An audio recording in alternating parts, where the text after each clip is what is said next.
नमस्कार दोस्तों, YouTube channel में आपका स्वागत है। आइए, आपका झारखंड में जो है एक और ज़िला में जो है आपका मनरेगा की भर्ती आ गई है, जो कि आपका ग्राम रोजगार सेवक में इसमें भी आपका बम्पर भर्ती है। यानी सबसे अधिक सीट आपको रोजगार सेवक को आपको देखने को मिलेंगे। यानी आपका जिला ग्रामीण विकास अभिकरण गोड्डा के तहत से आपका मनरेगा की वैकेंसी बहुत से लोग इंतजार कर रहे थे, तो आज आपका आ गया है। तो चलिए, इस फॉर्म को हम बताएंगे आपको कौन कौन से लोग फिलअप कर सकते हैं, एज डिटेल क्या रहेंगे, क्वालिफिकेशन क्या रहेंगे, लास्ट डेट क्या रहेगा। इससे पहले अगर अभी तक हमारे अगर यूट्यूब चैनल पर आप नए हैं तो सब्सक्राइब जरूर कर ले। अगर आपको यह PDF फाइल चाहिए तो टेलीग्राम चैनल का लिंक मिलेगा डिस्क्रिप्शन में, वहाँ भी जाकर के ज्वाइन आप कर सकते हैं।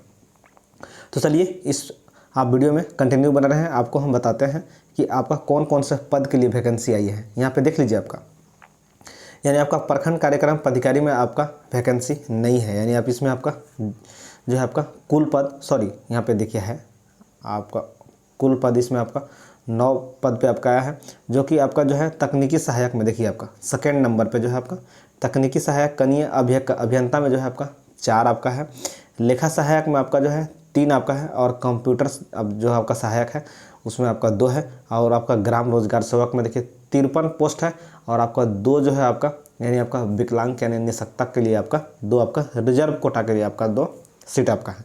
ठीक है, यानी 53 सीट पे आपका जो है यानी ग्राम रोजगार सेवक का गोड्डा डिस्ट्रिक्ट से निकला हुआ है।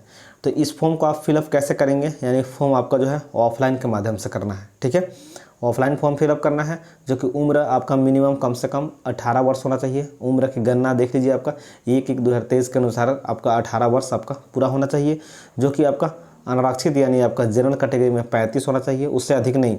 आपका पिछड़ा वर्ग अत्यंत में आपका 37, और महिला अनारक्षित पिछड़ा अत्यंत वर्ग के जो है उनके लिए 38, और अनुसूचित जाति और अनुसूचित जनजाति पुरुष और महिला दोनों के लिए आपका 40 वर्ष। इससे आपका अधिक उम्र नहीं होना चाहिए। ठीक है, ये आपका नीचे में आपका रहा वेतन आप खुद से देख लीजिएगा कितना मिलेगा, किस में आपका पेमेंट, तो आप देख लीजिएगा। पहले तो जॉब तो हो, इसके बाद वेतन की बात कीजिएगा। ठीक है, इससे पहले आप देख सकते हैं, देखना होगा तो अनिवार्य योग्यता आप देख लीजिएगा। अनिवार्य योग्यता में जो है आपका यानी प्रखंड पदाधिकारी में आप फॉर्म को फिलअप कीजिएगा, तो अनिवार्य योग्यता सरकारी मान्यता विश्वविद्यालय सिविल संकाय से अगर आपका स्नातक में अगर 55% के साथ अगर आप उत्तीर्ण हैं तो इस पद को आप फॉर्म फिलअप कर सकते हैं। अगर 55% के साथ अगर BA में अगर उत्तीर्ण आप नहीं हैं, तो अगर MA आप उत्तीर्ण हैं तो फॉर्म फिलअप कर सकते हैं। ठीक है, यानी स्नातकोत्तर ठीक है उत्तीर्ण है तो फॉर्म फिलअप कर सकते हैं।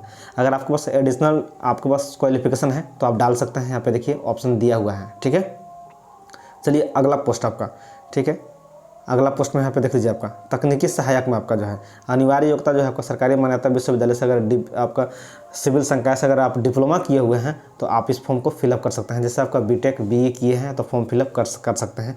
इसमें भी आपका अनिवार्य योग्यता दिया हुआ है, आप डाल सकते हैं। ठीक है, चलिए अगला देख लीजिए आपका यानी लेखा सहायक का फॉर्म जो है आपका यानी अनिवार्य योग्यता आप देख लीजिए। हम अनिवार्य बता रहे हैं, आपके पास कौन कौन से आपका अतिरिक्त योग्यता है वो आप खुद से आप देख लीजिएगा। ठीक है, अतिरिक्त योग्यता आपके पास क्या है हम कैसे जानेंगे। ठीक है, बट आपका अतिरिक्त योग्यता अगर आपके पास होगा तो आप डाल सकते हैं। यानी सरकारी मान्यता विश्वविद्यालय से अगर आपका BCom ऑनर्स और फिर BCom में आपका जो है 55% के साथ अगर उत्तीर्ण है, या फिर MCom आपके पास 55% है, तो आप जो है फॉर्म को फिलअप कर सकते हैं। ठीक है, इस पद के लिए आप देख लीजिए आपका BCom ऑनर्स अगर आपके पास है, अगर 55% का तो अगर उत्तीर्ण है तो आप फॉर्म को फिलअप कर सकते हैं। ठीक है, कंप्यूटर सहायक में भी सब में पद आपका वही है। अगर BSc कंप्यूटर अगर आप किए हैं, BSc या फिर BSc सामान्य अगर किए हैं, आप BCA अगर किए हैं, तब भी इस फॉर्म को आप फिलअप कर सकते हैं। ठीक है, क्लियर है। चलिए आप आगे देख लीजिए आपका यानी ग्राम रोजगार सेवक, इसमें बहुत से लड़के लोग आपका जो है ये कमेंट करते हैं, तो इसको आप अच्छा से देख लीजिए। आपका ग्राम रोजगार सेवक पद के लिए जो है अनिवार्य जो है आपका सरकारी मान्यता विश्वविद्यालय सिविल संकाय से आपका इंटरमीडिएट